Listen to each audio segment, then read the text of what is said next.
রেসিপিটা বানানোর পর দেখুন পনিরগুলো একদম গোটা গোটা আছে আর দেখতেও ভালো আছে, খেতেও ভালো লাগবে।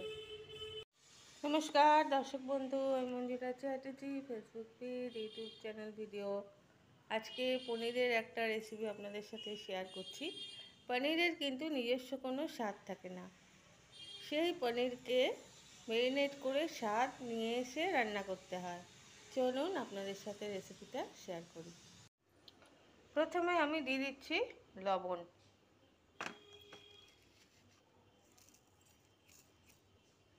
তারপর দিয়ে দিচ্ছি জিরে গুঁড়ো,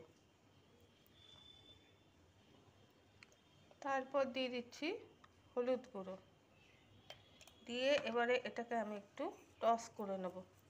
এই উঠছে না, সেদ্ধ করে নিয়েছি পনিরগুলো, সেদ্ধ করে নিয়েছি আমি, মানে হালকা ভাপানো যাকে বলে। এবারে এটা পুরো মাখিয়ে নিলাম, দিয়ে এবারে এটাকে এরকম আমি আধ ঘন্টা মতন রেখে দেবো। এবারে আমি দিয়ে দেবো এখানে টমেটো সস, এর সাথে আলু অ্যাড করব। আলুটা আমার সেদ্ধ করে রাখা আছে।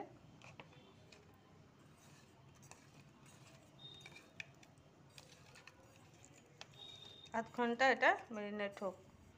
পনিরের ভেতরে এই মশলাগুলো ঢুকবে, তখন রান্না করে খেলে পনিরের মধ্যে আপনারা একটা টেস্ট পাবেন। তেলটা গরম হয়ে গেছে, আমি একবারে জিরে ফোড়ন দিয়ে আলুটা ভাজবো।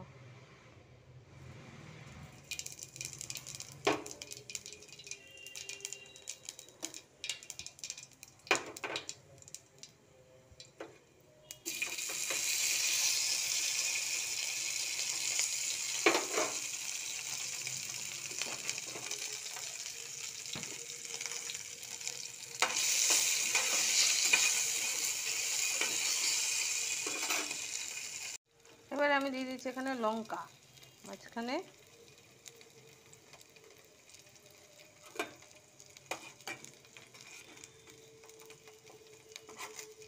লঙ্কাগুলো বেশ ঝাল। এবারে এই ম্যারিনেট করা পনিরগুলো আলুর ওপরে দিয়ে দিচ্ছি।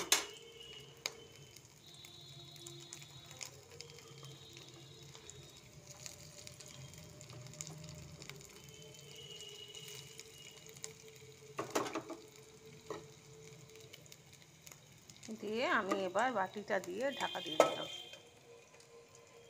ঢাকাটা উঠিয়ে নিয়েছি, এবার একটু এগুলোকে মিক্সড করে নিই। আলু আর পনির মিশিয়ে নিলাম।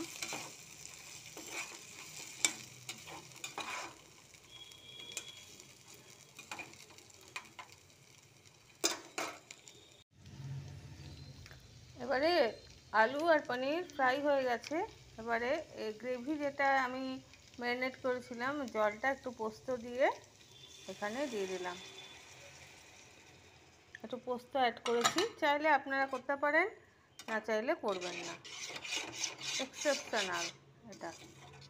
যারা মিষ্টি দিয়ে খেতে ভালোবাসেন একটু মিষ্টি দিয়ে দেবেন, যারা ভালোবাসেন না তারা দেবেন না।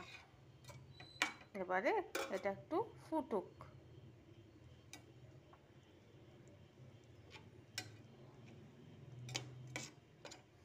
আপনারা মগজ বাটা ইউজ করতে পারেন।